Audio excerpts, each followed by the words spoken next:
अनुशासन एक ऐसी कला है जो आपको अपने ऊपर और समय के ऊपर राज करना सिखाती है। हेलो दोस्तों, नमस्कार। स्वागत है आपका अपने YouTube चैनल अरविंद गुरुजी एजुकेशन में।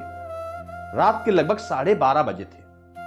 तब उषा जी, जो कि एक बुजुर्ग महिला थी, उन्होंने देखा कि उनका बेटा सुमित और नेहा घर के बाहर से अंदर प्रवेश कर रहे हैं। उषा जी ने बिल्कुल झल्लाकर नेहा और अपने बेटे से कहा कि रोज सुबह निकलना और देर रात पार्टी करके आना, ये मेरी समझ से परे है। तुम लोग कुछ तो शर्म करो। मैं इतनी बुजुर्ग हो गई हूं, पूरा घर का काम करती हूं, और तुम्हारे बुजुर्ग पिताजी सारा घर के बाहर का काम करते हैं। मार्केट से सब्जी लाना, दूध लाना या जो भी जरूरत की चीज है वो दौड़ते रहते हैं, और तुम लोग सुबह से शाम तक पार्टी करते रहते हो। कुछ तो शर्म करो। अब इतना सुनकर सुमित ने अपनी मां की ओर घूर के देखा और फिर अपनी पत्नी की तरफ देखा। पत्नी तो गुस्से से बिल्कुल लाल थी। सुमित ने अपनी मां से कहा, मां सुबह बात करते हैं। इतना कहकर दोनों अपने कमरे में चले गए। अंदर कपड़े बदलते समय वो दोनों लोग आपस में बात कर रहे थे। नेहा कह रही थी कि अब पानी सर के ऊपर जा रहा है। इन दोनों लोगों ने तो जीना हराम कर दिया। हम स्वतंत्रता से जी भी नहीं पा रहे। कुछ तो करना पड़ेगा इन लोगों का इलाज, कुछ एक्स्ट्रा मुझे करना पड़ेगा। अब सुमित के पिताजी यानी रमेश जी अपने कमरे के दरवाजे से अपनी बहू और बेटे की ये बातें सुन रहे थे। ये बातें सुनते सुनते उन्होंने अपनी पत्नी यानी उषा जी की तरफ देखा और कहा, अब बताओ कि अभी ये बच्चे हैं। तुम ही तो कहा करती थी कि बच्चे हैं, समय के साथ सुधार हो जाएगा। तो उषा जी ने कहा, मुझसे गलती हो गई।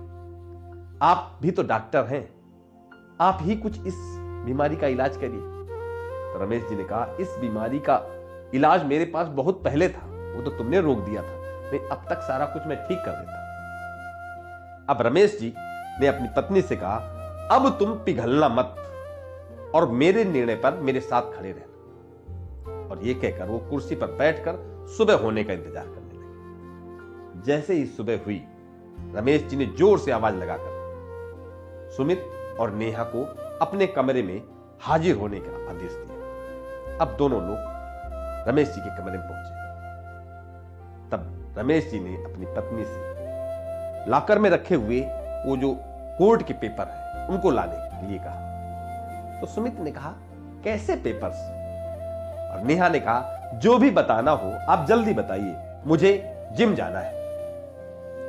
तो रमेश जी झट से उठे और लॉकर से वो कोर्ट का पेपर लेके आए और बैठकर आराम से कुर्सी में पढ़ने लगे। उसमें कहा कि जब तुम्हारा 18वां जन्मदिन था तो तुमने उस समय की सबसे महंगी बाइक गिफ्ट में मांगी थी। मैंने वो बाइक दी थी और उसी समय तुमसे एक एग्रीमेंट साइन करवाया था, जो तुमने हंसते हंसते सहमति पूर्वक साइन किया था। उसमें लिखा था कि तुम आजीवन अपनी मां और पिता की सम्मान सहित देखरेख करोगे, और अगर जरूरत पड़ी तो घर पर रहकर भी। शादी के बाद तुम्हारी पत्नी भी इसी कार्य में सहयोग करेगी। अगर तुम ऐसा नहीं करोगे तो तुम्हें डॉक्टर बनाने में जितना भी खर्च लगा है वो तुम ब्याज सहित वापस करोगे और इस घर को छोड़कर कहीं और चले जाओगे। इतना सुनते ही नेहा का होश उड़ गया। सुमित हकलाने लगा, अरे हम तो बच्चे हैं, हमसे गलती हो जाती है। और वो अपनी पत्नी नेहा को डांटने लगा, तुम ही तो रात में कह रही थी कि सर के ऊपर पानी चला गया है, कुछ इलाज करना पड़ेगा। तो नेहा ने भी धीमी आवाज में माफी मांगी कि माताजी, पिताजी, हमसे गलती हो गई, अब आगे से ऐसा कभी नहीं होगा।